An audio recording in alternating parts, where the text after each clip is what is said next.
Exposición ilustrativa, física mecánica, colisión elástica unidimensional.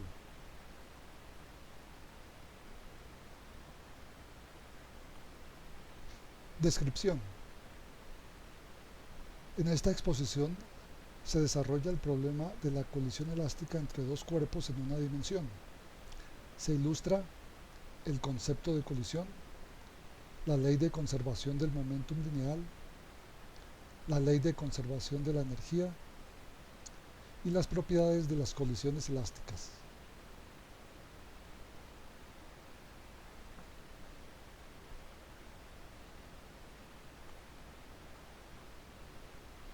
Introducción.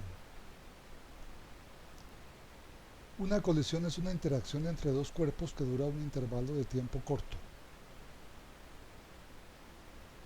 Intervalo corto significa que el efecto de las fuerzas externas al sistema es despreciable. La descripción del choque se realiza enunciando cuáles son los estados de movimiento del sistema antes y después del choque. Esos estados son tales que el momentum lineal total no cambia y la energía cinética total no cambia.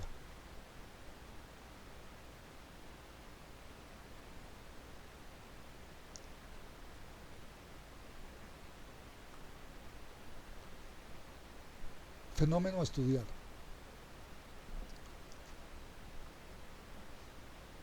El sistema físico y el proceso que vamos a investigar consiste de una superficie recta, es decir, plana y horizontal, sobre la cual hay apoyados dos cuerpos cuyas masas vamos a llamar M1 y M2. Vamos a suponer que los cuerpos deslizan sin fricción sobre la superficie y el primer cuerpo tiene adosado un resorte ideal. El fenómeno a estudiar es entonces lo que se conoce como una colisión o un choque entre los dos cuerpos. Aquí hay tres figuras. La primera muestra una instantánea del sistema antes del encuentro.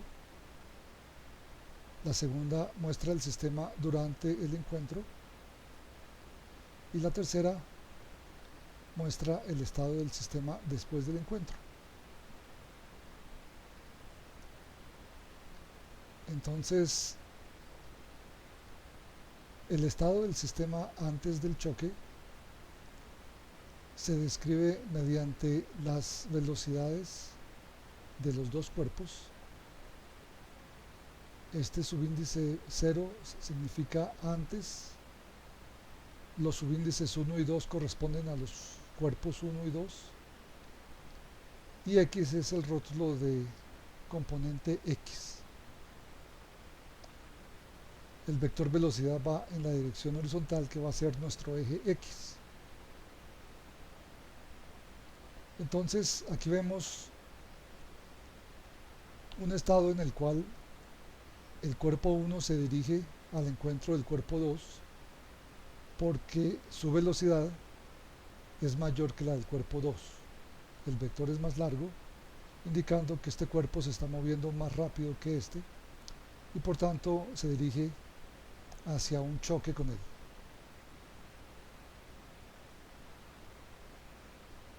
La interacción durante el tiempo de contacto entonces va a producir que el resorte se comprima, y es ese resorte comprimido el que va a aplicar unas fuerzas sobre los dos cuerpos que van a cambiar el estado de movimiento de esos cuerpos. Es decir, van a impartirles una aceleración que les va a cambiar sus velocidades. Después del choque, los cuerpos vuelven a separarse, y para que eso ocurra, pues es necesario que la velocidad del bloque 2 después del choque sea mayor que la velocidad del bloque 1. Aquí vemos cómo este vector es más largo que este, indicando entonces que este bloque quedó moviéndose más rápido que este y por tanto se separa de él.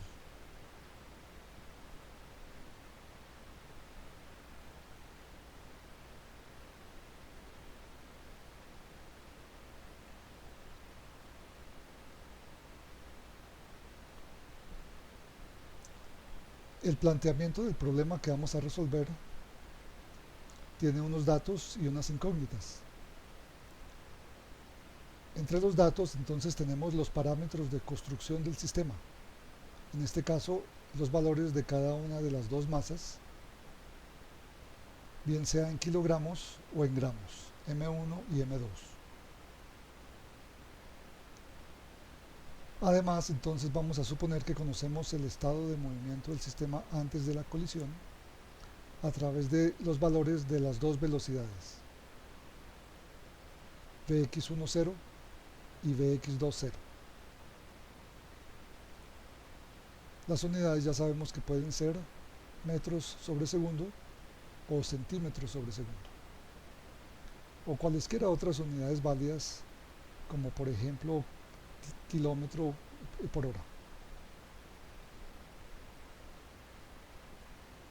Las incógnitas que buscaremos reflejan el estado de movimiento del sistema después de la colisión y son las velocidades de cada uno de los dos cuerpos, Vx1 y Vx2.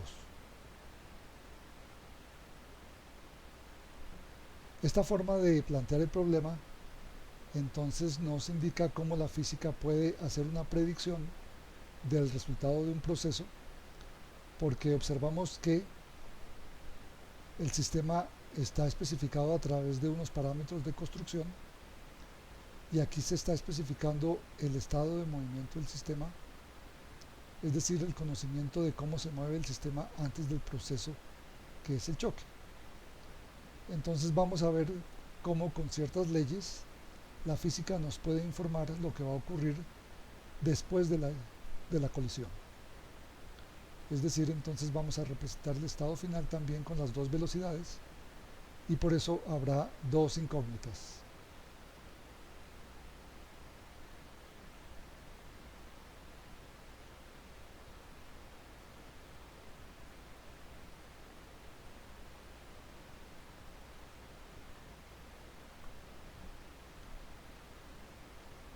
Los elementos que hay que incorporar para hacer el análisis de este proceso comienzan por la cantidad física llamada momentum.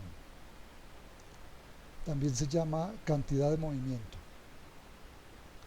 Entonces comenzamos por una partícula. Aquí vemos a una partícula de masa m que en un cierto instante se está moviendo y su vector velocidad es v. Entonces decimos que en ese instante posee o transporta una cierta cantidad de movimiento que se define de esta manera. El símbolo es una P minúscula y es el producto de la masa por la velocidad, escalar por vector. El resultado es un vector que apunta en la misma dirección que el vector velocidad. Las unidades de esa cantidad física, así definida, en el sistema MKS serán pues kilogramo multiplicado por metros sobre segundo y en el sistema CGS serán gramos multiplicados por centímetros sobre segundo.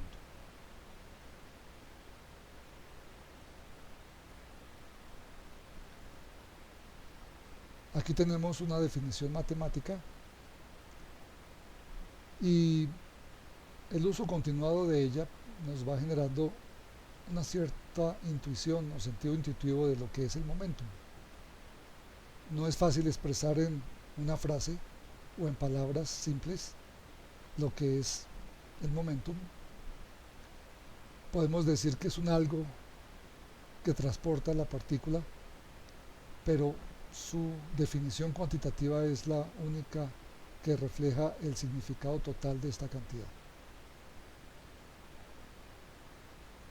Lo que sí es bueno tener en cuenta entonces es que el momentum es directamente proporcional a la masa de la partícula y directamente proporcional a la rapidez de la partícula.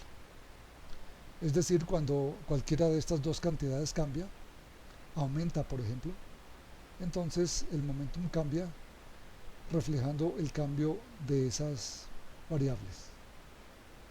Si la masa aumenta, el momentum aumenta. O si la rapidez aumenta, el momentum aumenta.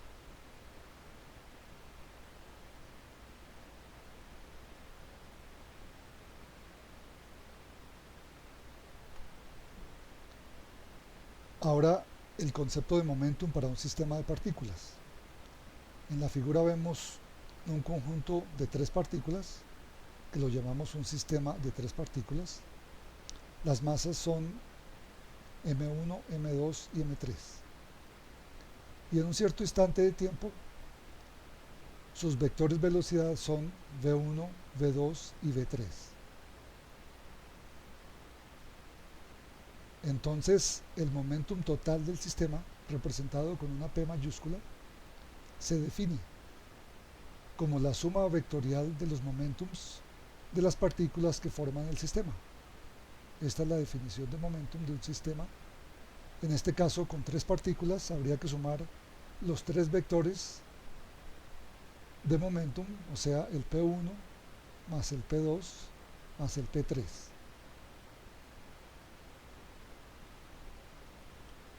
Y como el momentum de cada partícula es el producto de su masa por su velocidad, entonces reemplazamos esta fórmula aquí y tenemos que el momentum total del sistema es M1V1 más M2V2 más M3V3.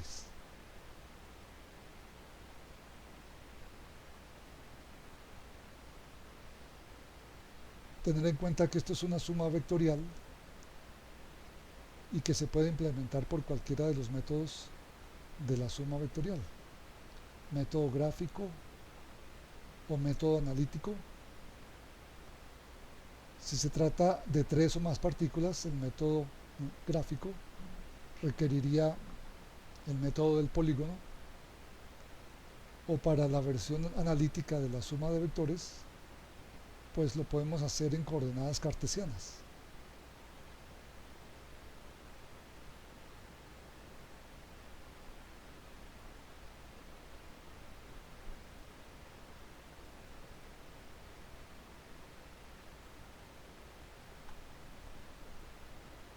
En el caso de una sola dimensión, no es necesario manejar vectores unitarios I, J y K, por ejemplo, ya que la partícula está restringida a moverse sobre un solo eje que vamos a llamar el eje X, y únicamente hay dos posibles sentidos: que la partícula se mueva hacia las X positivas o que la partícula se mueva hacia las X negativas.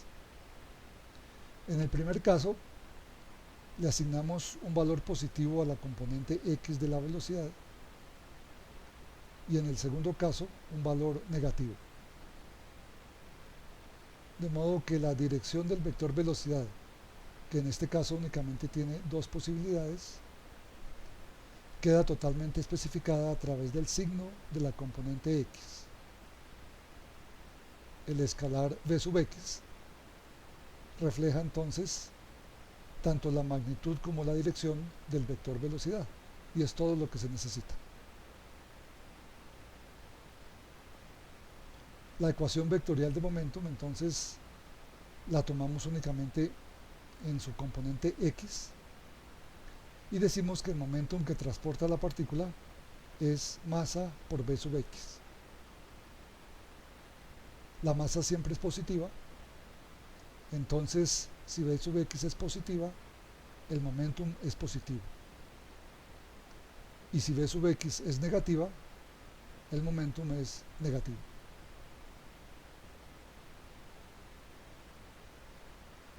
Esta flecha nos sirve para representar el vector velocidad, pero también nos sirve para representar el vector de momentum.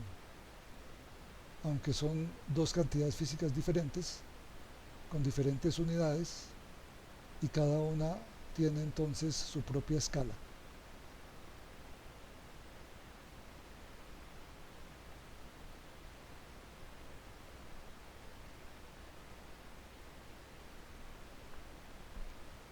En el caso que nos interesa, que es el choque de dos partículas, entonces las mostramos aquí esquemáticamente. Los cuerpos en su tamaño original no nos van a interesar, sino que quedan representados aquí a través de masas puntuales, m1 y m2. Aquí mostramos los vectores de velocidad y aquí estamos indicando únicamente sus componentes x. Las vamos a llamar Vx1 y Vx2. El momentum total del sistema, entonces en su componente x, nos quedaría como Px1 más Px2, es decir, la suma de las componentes x de los momentums de las dos partículas. Y como cada momentum es igual a masa por velocidad, entonces el momentum total del sistema nos queda m1 Vx1 más m2 Vx2. El símbolo va a ser una P sub x y es el momentum total del sistema en su componente x. Este valor puede ser positivo o negativo, pero eso ya depende de cuál de estos dos términos domine en esta suma, según los signos que tengan las dos cantidades.